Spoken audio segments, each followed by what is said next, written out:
Is there any evidence that would prove to you that the Illuminati, the banksters, the oligarchy of evil that controls this country, set in motion a plan to discredit preachers and priests, infiltrate and dissipate the Word of God by creating the Methodist Foundation of Social Service in 1907, which became the Federal Council of Churches and later the National Council of Churches? And is there any evidence that the same thing was done within the Catholic Church? There was a woman named Bella Dodd here in the United States who was a avowed communist, and according to her own testimony, when she later returned to the church through the help of Archbishop Fulton J. Sheen, she indicated that she had helped something like 2,000 communists infiltrate the Roman Catholic priesthood here in the United States. As many as 2,000. That's a huge number. And apparently she facilitated this, and now the seminarians who became priests, some most certainly would be bishops, archbishops, maybe even a cardinal or two. Others, maybe more rank and file, would just be priests. This would definitely be part of a plan to disrupt the order of the church in our society and discredit it. And by doing so, people would lose interest, maybe lose heart, and lose their faith. Cardinal Mahoney, would he be suspicious? Would one take a look at him a second time? Cardinal Roger Mahoney? Yes. There's been some serious questions raised about the orthodoxy of his theology. And whenever the theology goes haywire, usually other symptoms manifest themselves. The L.A. Archdiocese will pay $660 million for the sins of its fathers. This closes the civil cases against the L.A. Archdiocese, but there is still an outside possibility that church leaders could face criminal charges.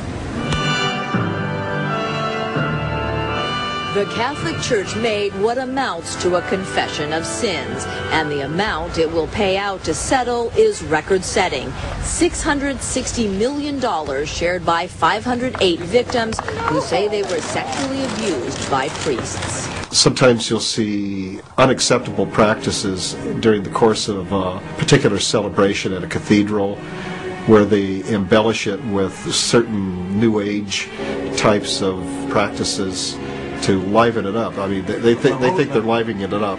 Cardinal Roger Mahoney said nothing in court today as the judge approved the massive settlement, but in a statement said, "I again extend my personal apology to victims who suffered sexual abuse by clergy." But the victims, most of whom lay blame at the Cardinal's feet, were not in a forgiving mood. Roger Mahoney offered a very disingenuous and hollow apology. And he is sorry. I believe he's sorry. But he's sorry he was caught covering up these crimes. The deal came on the day the first civil trial was to start. Victims believe the church settled so the Cardinal wouldn't have to testify under oath. Mahoney's Cathedral, what do they call that? I've heard it described as the Taj Mahoney or the Yellow Armadillo. Apparently there's been some serious criticism about the architecture of the cathedral. It was extremely expensive. It was over $100 million to build. It's a complete departure from the tradition of Roman Catholicism. Mary Knoll, nuns, priests, what does that imply to you? Well, unfortunately, Marxism, liberation theology seems to have made its way into their ranks. And it's quite ironic because originally, was it Bishop Walsh? He was a bishop in the Mary Knoll order and was a prisoner of the Chinese communists for a number of years, was tortured by them. I remember reading an article about him where he was immersed in a vat of water and he had to stand on tiptoe to keep from drowning, and they'd leave him like that standing in water for hours. And he said that the only thing that kept him alive was praying the rosary. And of course, they took his rosary away. He didn't have his rosary, but he counted the prayers on his fingers. And by praying to the Blessed Mother, he was able to survive. And so here you have this bishop who was tortured and persecuted by the communists, and then later the religious order adopts a Marxist, leftist theological agenda. You were in the It's quite ironic. You were in the seminary for a period of time. Yes. You had wanted to become a priest. You went through a lot of the training, and one particular association was of great interest to me, and that was an individual who tutored you, who happened to be in charge of exorcism, flushing the devil out of somebody who's embodied with satanic possession. He was the exorcist for the Archdiocese of San Francisco.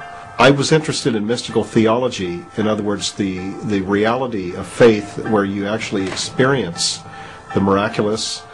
Miracles are real, angels are real, and so are demons. And so when one reads the gospel, you want to perceive it in our own time today. If these things weren't real, what was I doing?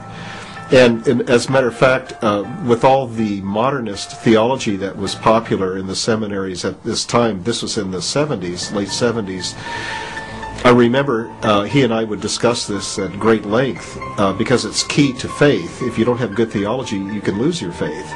You become kind of a sanctimonious social worker. He said, well, if the devil's not real, then the miracles aren't real, that Christ isn't really who we know him to be, the gospel's not real, none of it's real. He says, what are you doing as a priest, or why don't you sell life insurance? Those who own the major media, control and manipulate the news, haven't they been coming up with things like, is God dead?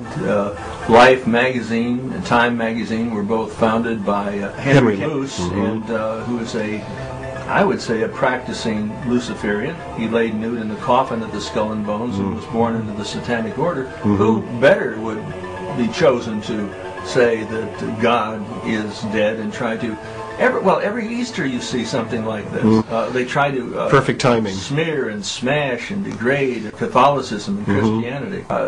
Is this by design, or is it by... Absolutely, yeah. It's too coincidental to be just happening on its own. It's intended, it's orchestrated, and then there's a media blitz to offend everyone, like during Lent, before Easter.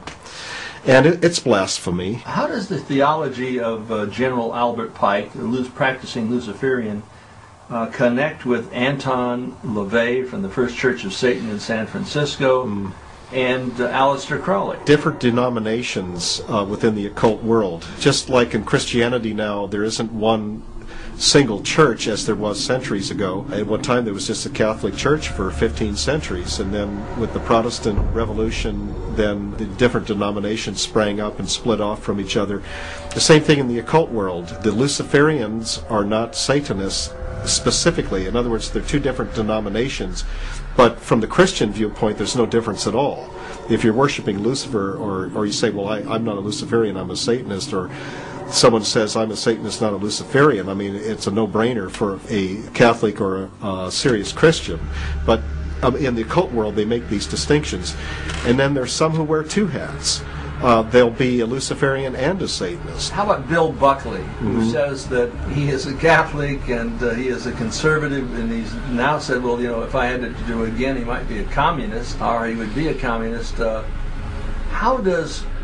Maybe he meant he would declare himself a communist. Well, yeah, but how does his philosophy, or in this case maybe theosophy, which certainly has the taint of some sort of satanic order, when you lie down nude in the coffin, you're born again in the satanic Skull and Bones, yeah. And then you profess to be a Christian conservative and put out this publication, it's hogwash. National Review. Is there any individuals associated with this magazine who isn't wearing what hats? I understand about Skull and Bones, first of all, it's the second chapter of a German secret society that would fall into the category of a Black Lodge.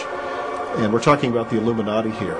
We're talking about the order and sect of the Illuminati. That's right, yeah. Luciferians. It has its roots back to Adam Weishaupt. The ritual and I guess you could say the occult theosophy or theology or practice of initiation into Skull and Bones, from what I've read about it, from what I've been able to learn, and in reflecting on it, would be specifically satanic, especially when they have a patriarch, a Bones patriarch, and one of them was the former Supreme Court Justice Potter Stewart, who was dressed up as the devil one year during the initiation of the 15 candidates. And by the way, during the 2004 presidential campaign, John Kerry was asked about Supreme Court justices, and he, without batting an eye, said, well, his favorite was Potter Stewart.